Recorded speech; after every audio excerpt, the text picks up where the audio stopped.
Hello everyone, and welcome back to Daily Fix Guide. In today's video, we'll show you how to change your profile banner in Efootball. So it's an extremely easy process. All you have to do is simply click on the Extras tab at the very top right, then click on your profile. Now, in your profile, simply click on the banner option. Then simply choose any one of the banners that you want. Let's say, for example, the default 16 banner.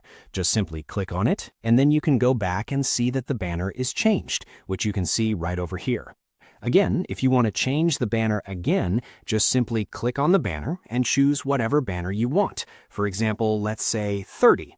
Click on it and go back, and you should be able to see that the banner has been changed. Just let me wait for a few seconds, and just like that, you can see the profile banner has been changed. So that's it. Now you know exactly how to change the profile banner in Efootball. So I hope you find this guide helpful. If you did, please give this video a thumbs up, share it with your friends, and subscribe to the channel for more helpful videos. So thank you for watching, and take care.